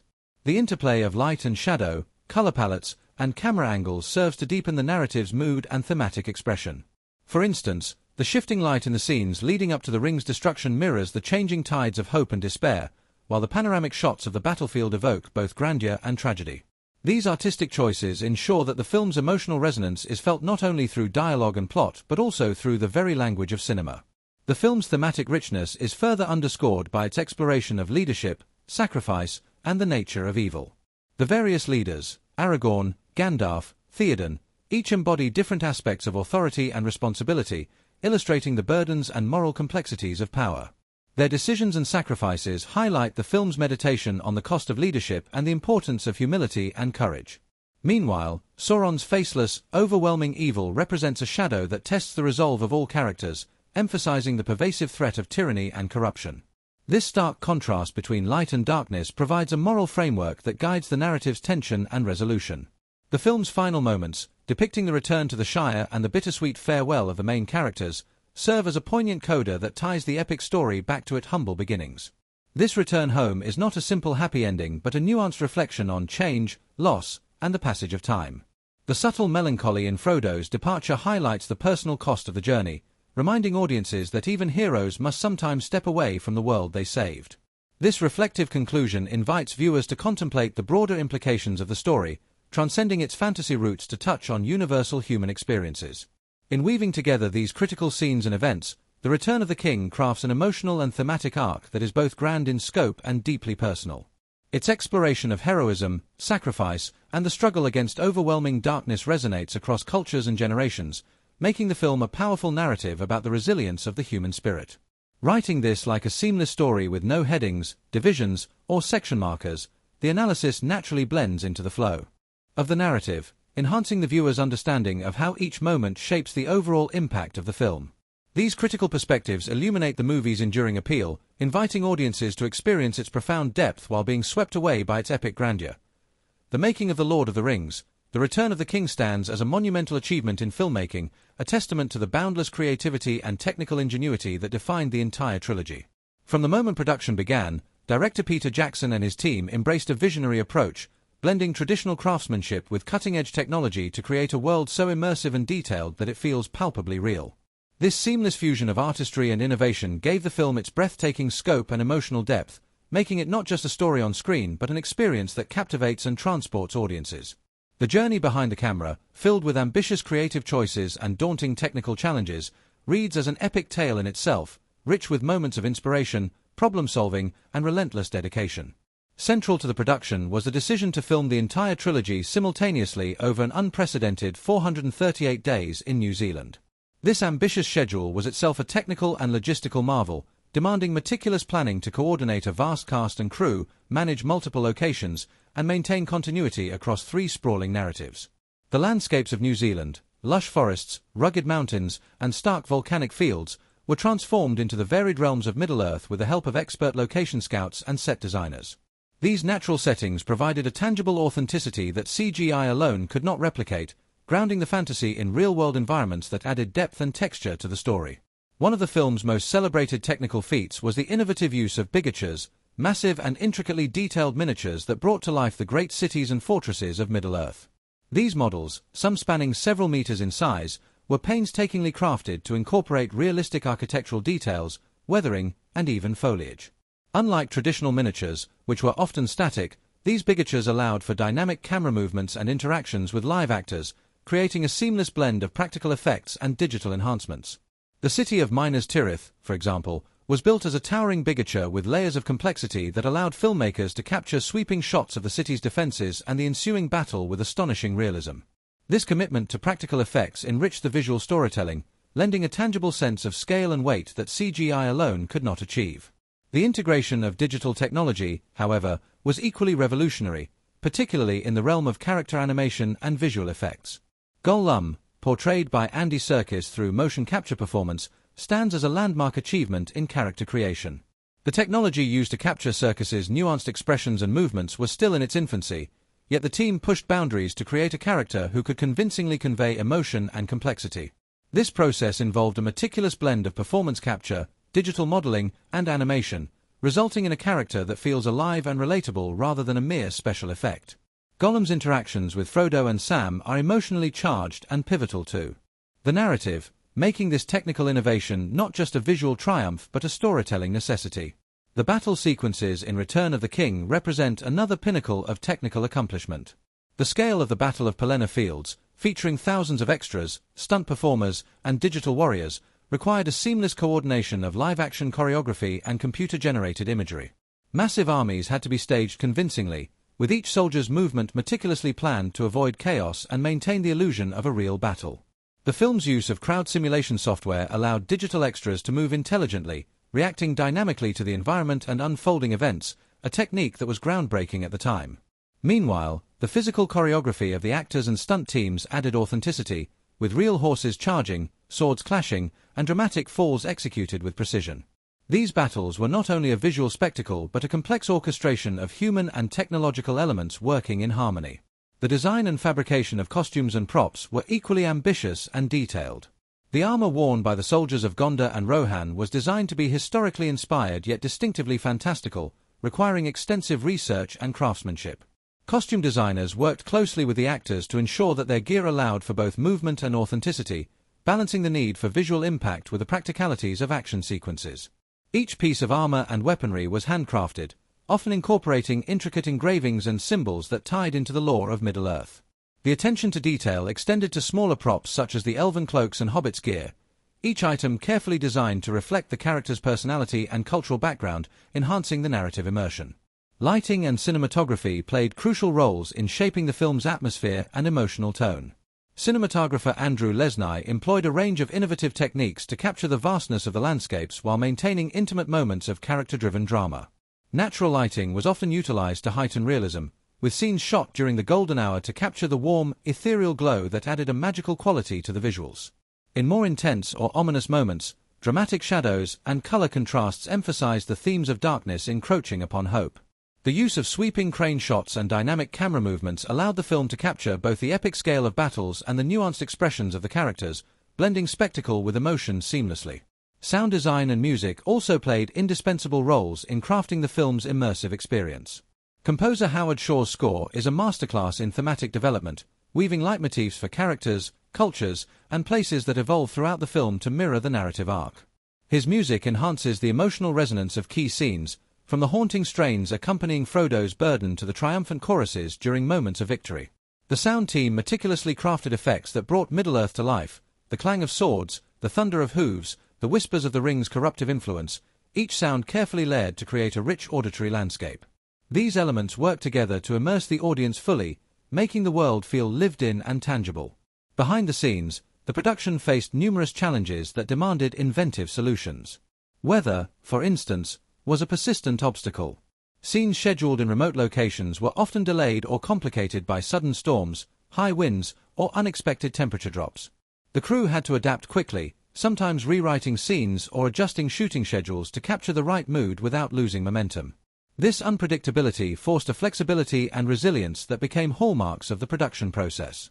Additionally, coordinating the schedules of a vast ensemble cast, many of whom were engaged in multiple projects simultaneously, required careful negotiation and planning, ensuring that key scenes involving multiple characters could be filmed efficiently. One memorable anecdote involves the infamous ghost horse in the Battle of Pelennor Fields. During the charge of the Rohirrim, several horses bolted unexpectedly, causing confusion and some injury among the stunt performers. This incident prompted a re-evaluation of safety protocols and horse training, illustrating the inherent risks in blending real animals with large-scale action sequences. The team's ability to quickly adapt and maintain safety without compromising the scene's intensity highlights the professionalism and care behind the spectacle. The film also benefited from technological advances in post-production. The visual effects team, led by Weta Digital, employed cutting-edge rendering techniques to create stunning landscapes, creatures, and battle enhancements. Their work on the vast armies, fiery explosions, and ethereal elements like the ghostly army of the dead pushed the boundaries of what was possible at the time. These effects were not just decorative but integral to storytelling, providing a sense of scale and wonder that grounded the fantastical elements in a believable reality. In tandem with these digital innovations, the film's editing was a careful craft aimed at balancing pacing and emotional impact. Editor Jamie Selkirk worked closely with Jackson to weave together multiple narrative threads, ensuring that the film's length did not overwhelm viewers but instead built tension and delivered satisfying resolutions. The intercutting between the Battle of Minas Tirith and Frodo's journey in Mordor, for instance, heightened suspense and emotional stakes, creating a rhythm that sustains engagement through the film's sprawling scope. This editorial craftsmanship underscores how technical skill serves narrative needs, shaping the audience's experience with precision and artistry. The collaborative spirit among the creative team fostered an environment where innovation thrived. Peter Jackson's openness to experimentation encouraged departments to push creative boundaries, whether in set design, visual effects, or performance capture. This culture of creativity led to moments of inspired problem-solving, such as adapting the design of the Nazgul's flying mounts to make them more menacing and believable, or enhancing the lighting on the slopes of Mount Doom to evoke a sense of imminent danger and despair. These details, while technical, deeply enhanced the film's mood and thematic depth.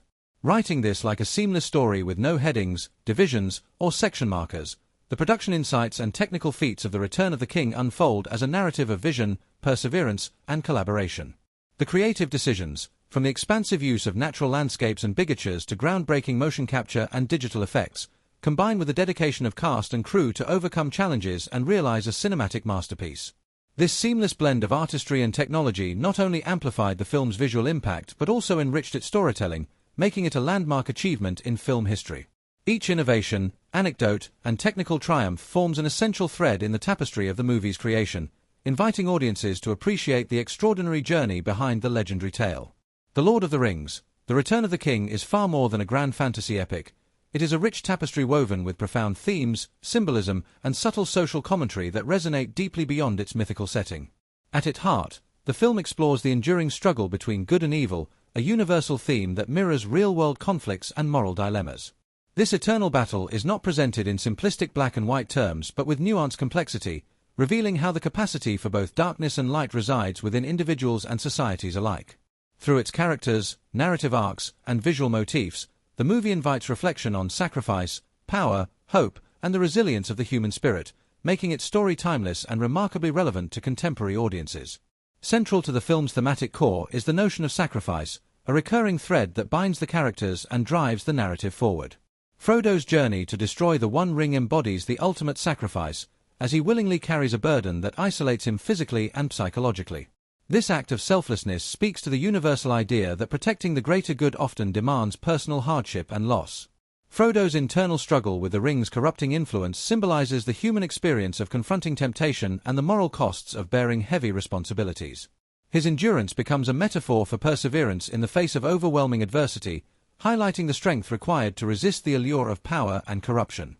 This theme of sacrifice resonates beyond the fantasy realm. The film also delves deeply into the theme of power, its allure, its dangers, and the ways it shapes individuals and societies. The ring itself is the ultimate symbol of corrupting power, promising dominion but demanding submission to evil. Its influence on characters like Frodo, Gollum, and even Boromir earlier in the trilogy serves as a stark reminder that power is rarely a neutral force. The ring's ability to twist hearts and minds reflects the dangers of unchecked ambition and the ease with which good intentions can be compromised by desire for control. This theme finds real-world parallels in political and social systems where power can corrupt leaders and institutions, undermining justice and compassion. The film's portrayal of this dynamic serves as a cautionary tale about vigilance, integrity, and the ethical limits of authority. Symbolism is intricately woven throughout the narrative, enriching the story's layers of meaning. The journey to Mount Doom is not just a physical trek but a symbolic descent into the heart of darkness, where courage and moral clarity are tested to their limits. Mordor's barren, volcanic landscape reflects the desolation wrought by evil, while the fires of Mount Doom symbolize both destruction and purification.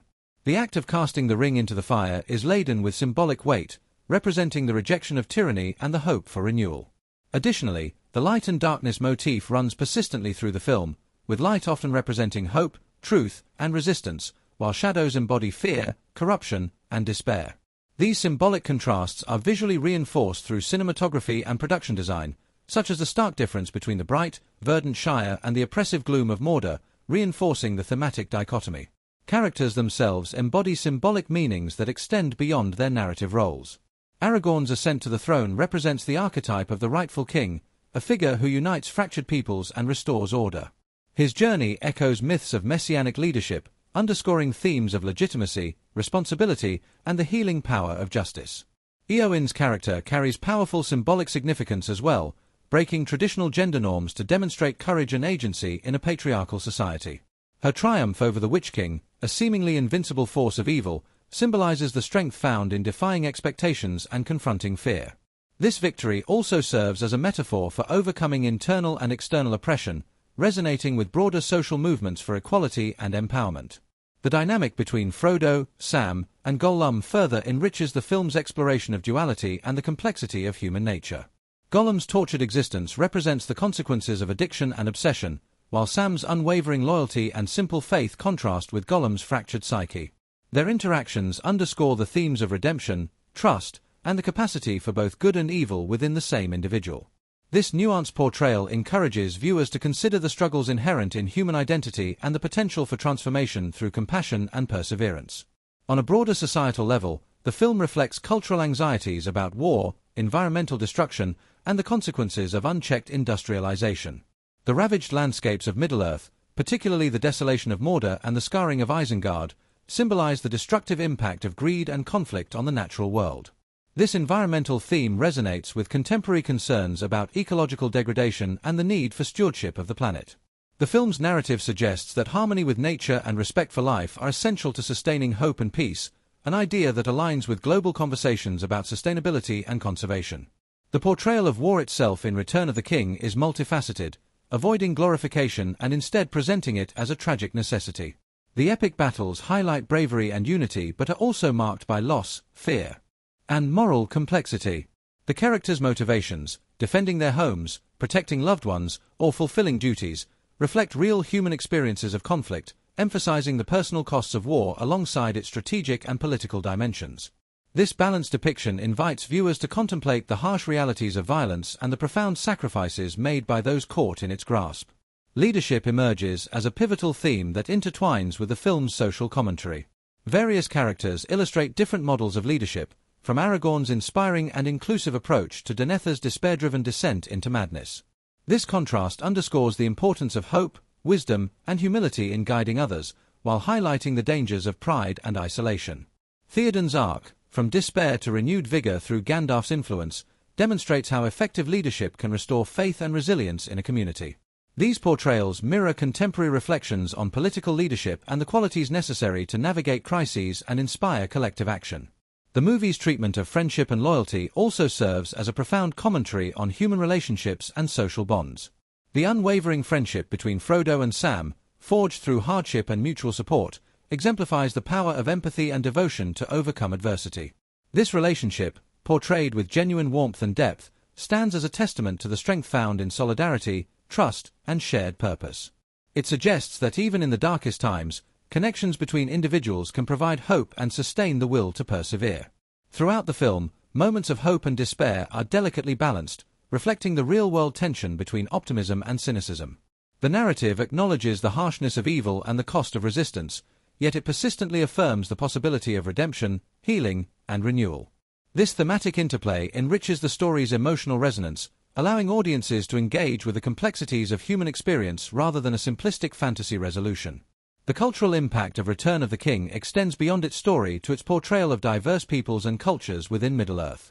The alliances between humans, elves, dwarfs, and hobbits symbolize the strength found in diversity and cooperation, offering a hopeful vision of unity amidst difference. This aspect of the film reflects contemporary social values that emphasize inclusivity and collaboration in addressing global challenges. The respectful depiction of various cultures within the narrative encourages viewers to appreciate the richness of diversity and the importance of mutual respect. Writing this like a seamless story with no headings, divisions, or section markers, the themes, symbolism, and social commentary of The Return of the King unfold naturally through its plot and characters, revealing a film that transcends its fantasy genre to engage with enduring questions of morality, identity, and society. Its exploration of sacrifice, power, and hope, coupled with its rich symbolic language and reflection on social issues, creates a work of profound depth and universal relevance. This intricate interplay of elements invites viewers not only to be entertained but also to reflect on the human condition and the world around them, ensuring that the film's impact extends far beyond the screen. The Lord of the Rings, The Return of the King envelops its audience in a richly textured sensory experience, where cinematic techniques and visual language work in harmony to deepen the emotional resonance and amplify the epic scope of the narrative. From the very first scenes, the film's sound design, music, camera work, and editing combine to create a world that feels immersive and alive, a place where every whisper of wind, every distant clang of sword on shield, and every haunting melody contribute to the storytelling as much as dialogue or action. The director Peter Jackson's vision is palpable in the film's stylistic choices, where technical mastery meets artistic expression to elevate the tale of Middle-earth beyond simple spectacle into an emotionally powerful journey. The soundscape of Return of the King is meticulously crafted to draw viewers into the heart of the story's many environments. The ambient sounds are never mere background noise but essential elements that establish mood and atmosphere. Whether it is the rustling leaves of the Shire, the ominous creaks and groans echoing through the halls of Minas Tirith, or the unnatural silence broken only by the crackling of Mount Doom's fiery depths, sound design immerses the audience in a vivid sensory world. Every footstep, every whispered conversation, and every distant battle cry is layered with subtle nuances that invite close listening, heightening tension or evoking wonder. This attention to auditory detail enhances the realism of the fantasy setting, anchoring the story in palpable textures that engage the audience on a subconscious level. Howard Shore's musical score serves as the emotional backbone of the film, weaving leitmotifs that recur and evolve throughout the narrative.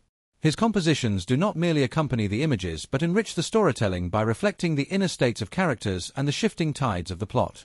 The sweeping orchestral themes evoke grandeur and heroism, while quieter, intimate passages capture moments of vulnerability and sorrow.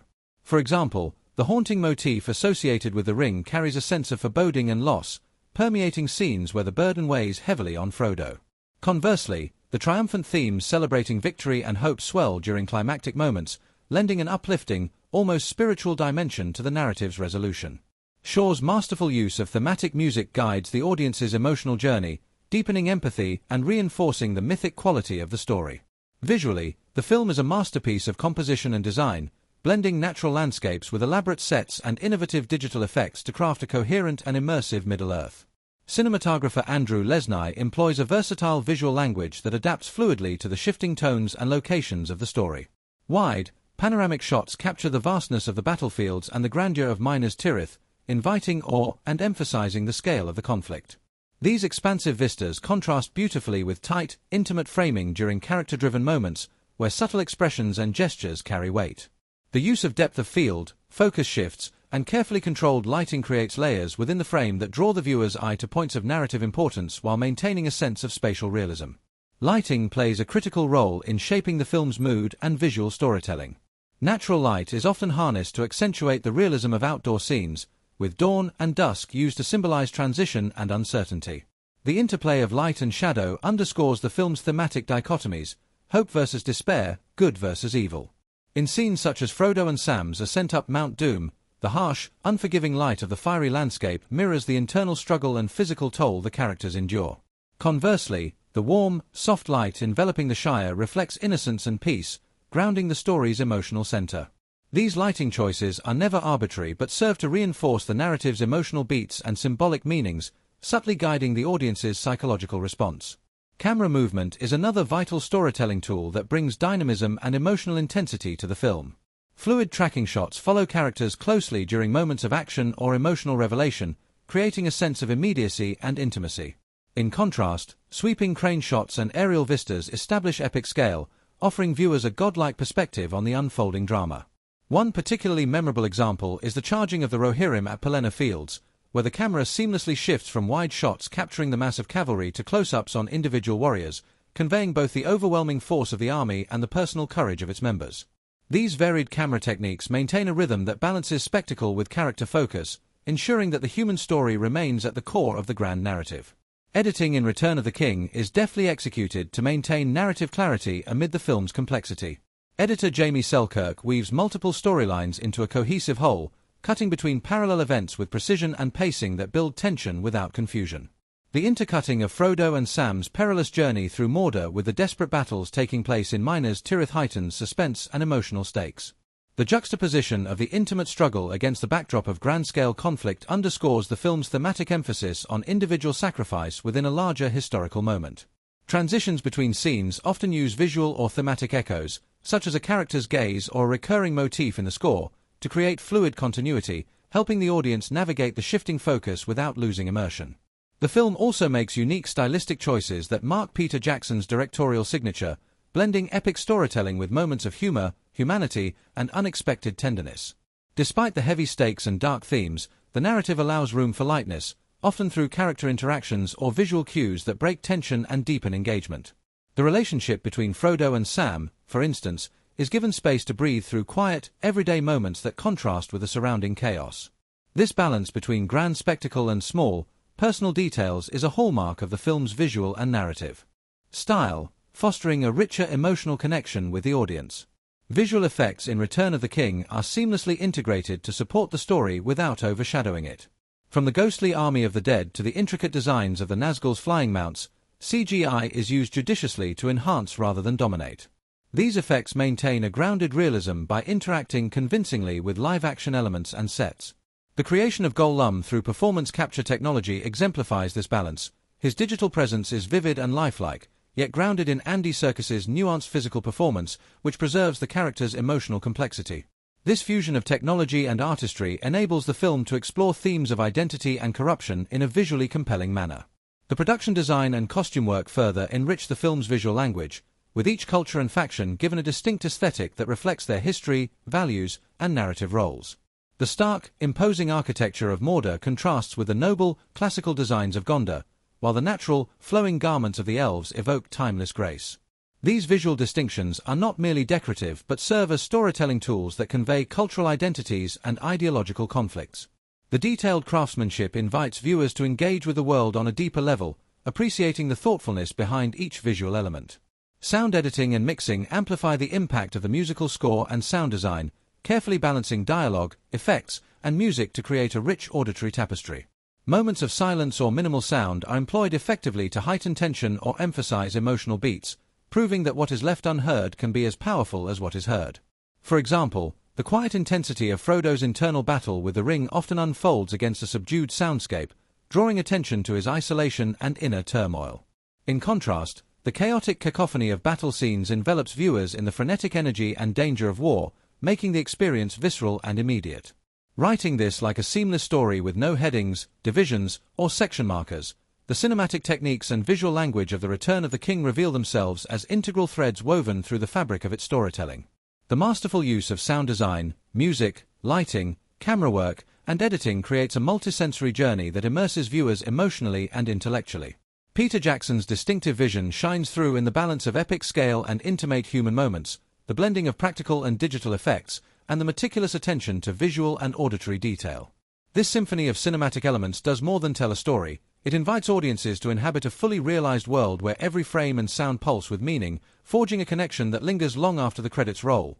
The Lord of the Rings, The Return of the King is not only a cinematic triumph for its storytelling and visual grandeur but also a testament to the remarkable chemistry among its cast, the intricate dynamics behind the scenes, and the profound connection it forged with audiences around the world. The interplay between the actors enriched the film in ways that extended far beyond the script, lending authenticity and emotional depth to the epic saga. This synergy was born from years of collaboration, a shared commitment to the material, and an environment on set that encouraged both professionalism and genuine camaraderie, elements that continue to resonate through the film's enduring legacy. From the earliest moments of the trilogy, the chemistry among the principal cast was palpable, and by the time they came together for Return of the King, this bond had deepened into a nuanced and complex tapestry of relationships that translated vividly on screen. Elijah Wood and Sean Astin, portraying Frodo and Sam respectively, developed a powerful partnership that embodied the essence of their characters' loyalty and devotion. Their off-screen friendship allowed them to portray the evolving dynamic between the hobbits with subtlety and sincerity, capturing moments of humor, tension, and unyielding support with an authenticity that became one of the film's emotional anchors. In interviews, both actors have reflected on how their shared experience of the journey, both literally on location and narratively through the story, created a brotherhood that mirrored their characters' own. Viggo Mortensen, who played Aragorn, brought a magnetic presence that was amplified by his interactions with co-stars such as Orlando Bloom's Legolas and John Rhys-Davies' Gimli. The chemistry among these three characters, the human ranger, the elven archer, and the dwarf warrior, was not just a narrative convenience but a genuine reflection of the actors' mutual respect and camaraderie. Their banter, rivalries, and eventual unity offered moments of levity amid the film's darker themes, providing balance and relatability. Behind the scenes, the actors have recounted how their friendly competitions and shared experiences on location, particularly in New Zealand's rugged landscapes, helped forge the believable brotherhood that so many fans cherish. Cate Blanchett, as Galadriel, and Liv Tyler, portraying Arwen, brought a quiet yet commanding grace to their roles, their interactions underscoring the ethereal qualities of their characters while grounding them in palpable emotion. Their professional rapport was marked by mutual admiration, and both have spoken about the challenges and joys of embodying characters who balance strength with vulnerability. Similarly, Miranda Otto's portrayal of Eowyn was enriched by her deep understanding of her character's complexities and her dynamic relationship with the rest of the cast, especially during the emotionally charged scenes of the battle at Pelennor Fields and Eowyn's confrontation with the Witch King. The intensity and commitment they brought to these moments created some of the film's most memorable and empowering sequences. Behind the scenes, the production itself was an enormous undertaking, and the relationships among cast and crew were pivotal in managing the scale and complexity of the shoot.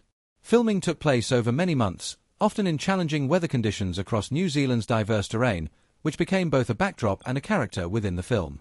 Cast members have shared anecdotes of camaraderie forged in remote locations, from long days on horseback to late-night rehearsals, where a mix of exhaustion and excitement created a unique bond. Director Peter Jackson fostered a collaborative atmosphere, encouraging actors to explore their characters deeply while maintaining a supportive environment. This approach not only improved performances but also contributed to a sense of shared purpose and mutual respect that permeated the production. One widely recounted behind-the-scenes story involves Viggo Mortensen's intense dedication to Aragorn's physicality. Mortensen was known for insisting on performing many of his own stunts, enduring bruises, cuts, and exhaustion to bring authenticity to his role. His commitment inspired the cast and crew alike, raising the bar for physical storytelling. In contrast, Sean Astin's warmth and humor provided levity during demanding shoots, helping maintain morale. The interplay of such contrasting energies among the cast members created a dynamic work environment that balanced intensity with playfulness, mirroring the emotional highs and lows experienced by their characters. Andy Serkis's pioneering work as Gollum, through groundbreaking performance capture technology, was a highlight of both the film and the production experience. Serkis's ability to convey Gollum's tortured duality brought a new dimension to the character, earning admiration from fellow actors who often interacted with a character that existed digitally.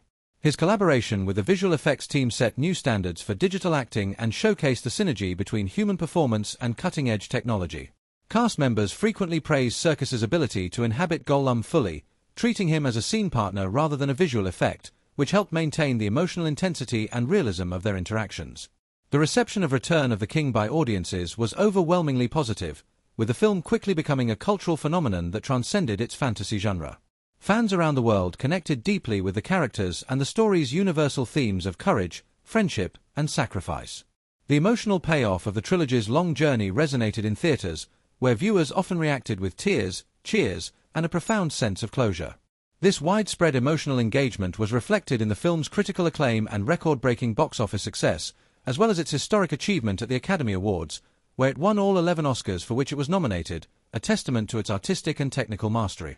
Audience reactions over time have only deepened the film's impact. The Return of the King became a rite of passage for generations of moviegoers, inspiring fan communities, academic discussions, and ongoing celebrations of its artistry. Viewers have praised the film not only for its spectacle but also for its emotional honesty and the way it treats its characters with respect and depth. This lasting connection speaks to the film's ability to engage audiences beyond passive entertainment, encouraging reflection on themes of loyalty, identity, and resilience. Fan conventions, special screenings, and anniversary events have further cemented the film's place in popular culture. Cast reunions and public reflections reveal a continued affection for the shared journey that made the trilogy possible. The actors themselves remain engaged with the fan community, often expressing gratitude for the passionate support and acknowledging the unique experience of being part of a story that has touched so many lives. This ongoing dialogue between the creators and the audience fosters a sense of belonging and shared history that few films achieve. Writing this like a seamless story with no headings, divisions, or section markers, the chemistry among the cast, the behind-the-scenes dynamics, and the audience reactions to The Lord of the Rings, The Return of the King blend together to reveal a layered narrative of collaboration, passion, and connection. The interplay between actors, the demanding yet inspiring production environment, and the profound bond formed with viewers create a story not only of cinematic achievement but of human relationships forged through art. This synergy imbues the film with a vitality that continues to resonate, reminding us that beyond its epic battles and mythic landscapes, it is the heart and soul of those involved and those who watch that truly bring the story to life.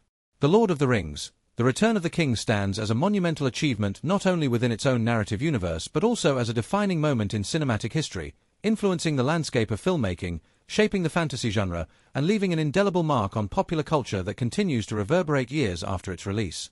The film's arrival on December 17, 2003, was more than just the culmination of a beloved trilogy. It was a watershed event that elevated expectations for epic storytelling, technical innovation, and emotional depth in mainstream cinema. This legacy is woven through the film's artistic accomplishments, its profound impact on audiences, and the way it redefined what a fantasy film could accomplish on every level, from box office success to critical recognition, to its influence on the very fabric of film production and fandom. At its core, Return of the King redefined the fantasy genre by demonstrating that epic fantasy could be both commercially viable and artistically sophisticated. Prior to its release, fantasy films were often relegated to niche audiences or viewed as mere escapist fare. This film shattered those assumptions, proving that a deeply immersive and complex fantasy world, rooted in the timeless themes of friendship, sacrifice, and heroism, could resonate universally. Its success paved the way for a new wave of fantasy and adventure films and television series that sought to capture the same blend of visual grandeur and emotional authenticity. The cinematic blueprint it set forth, a trilogy told with equal parts scope and intimacy, where character development is as essential as spectacular battles, influenced countless filmmakers and studios eager to replicate its magic. Beyond influencing genre conventions, the technical achievements of Return of the King raised the bar for filmmaking itself. The innovative use of CGI, motion capture, and miniatures combined with traditional practical effects created a seamless visual tapestry that many subsequent productions have aimed to emulate. The film's visual effects team, led by Weta Digital, pushed the boundaries of what was possible at the time, especially in bringing fantastical creatures like Gollum to life with unprecedented realism and emotional complexity. This milestone in performance capture not only transformed how digital characters were integrated into live action but also inspired advances in animation and special effects across the industry. The techniques pioneered during production have become foundational tools for filmmakers working in science fiction, fantasy, and beyond. Return of the King's sweeping orchestral score, composed by Howard Shore, further cemented the film's influence, with its rich leitmotifs and cultural musical textures becoming iconic in their own right. The score demonstrated how music could be used not just to underscore scenes but to deepen the mythic resonance of a story, guiding viewers' emotional journeys in a way that few film scores had before. This approach to scoring has since influenced composers across genres, encouraging a more thematic and narrative-driven integration of music into film and television. Its critical acclaim and commercial success also ensured the film's place in cinematic history. Winning 11 Academy Awards, including Best Picture and Best Director, Return of the King tied the record for the most Oscars won by a single film, a testament to its excellence across artistic and technical categories. This sweep was a historic moment that recognized the fantasy genre as a serious contender in award circuits traditionally dominated by dramas and historical epics. The film's success also validated Peter Jackson's ambitious vision and underscored the capacity for adaptations of beloved literary works to achieve both mass appeal and critical respect. It has since become a benchmark against which other large-scale adaptations are measured. The movie's impact on audiences is equally significant. It forged a deep emotional connection that transcended cultural and geographic boundaries, drawing viewers into a shared experience of hope, loss, and triumph.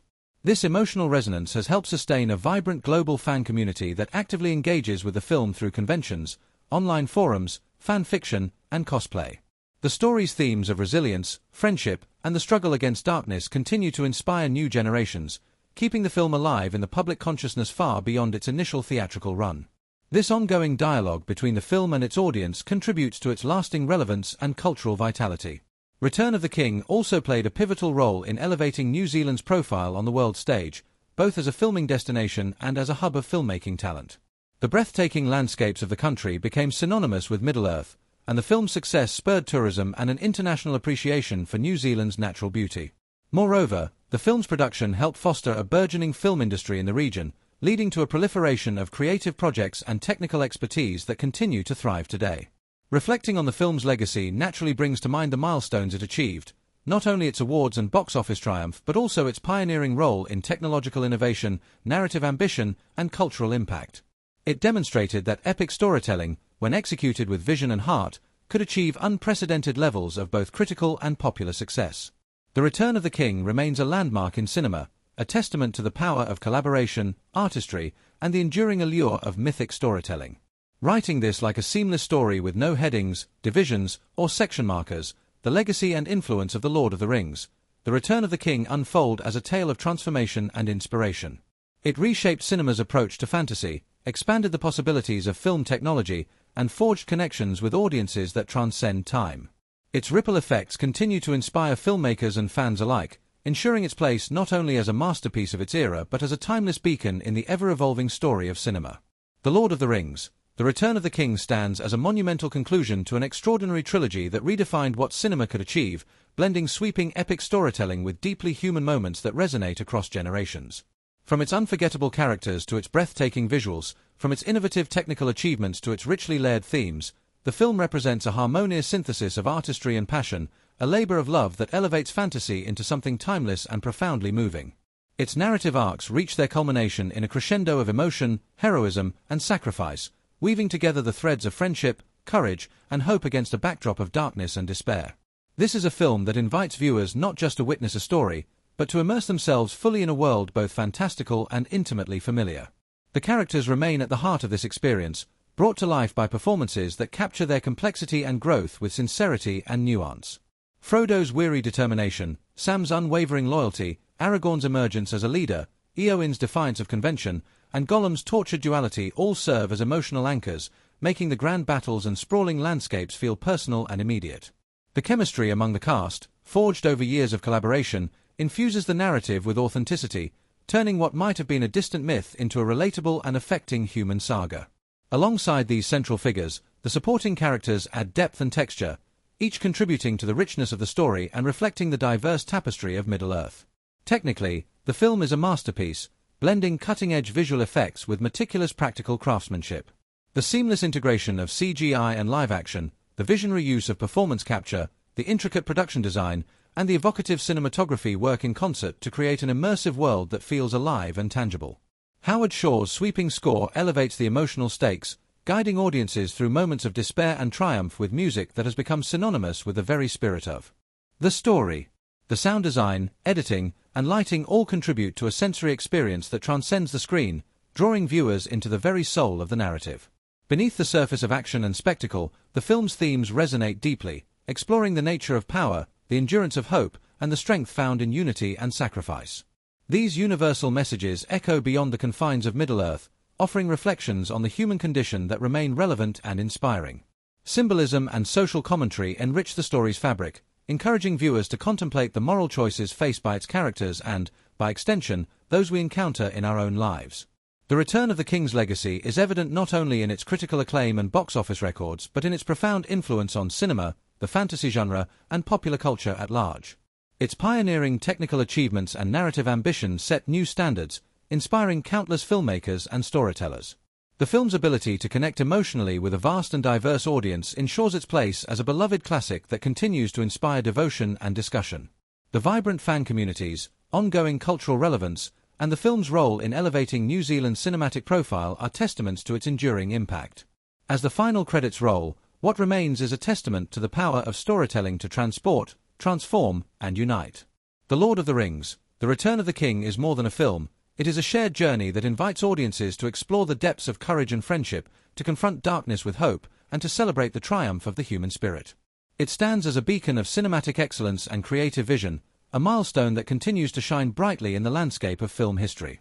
If this deep dive into the film's many facets has sparked your imagination or rekindled your love for Middle-earth, don't forget to like and subscribe to stay connected with more in-depth explorations of cinematic masterpieces.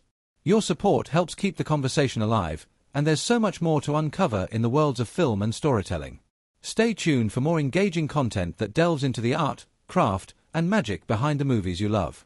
Until then, may your journeys be as bold and inspiring as those we find in the pages and frames of timeless tales like The Lord of the Rings.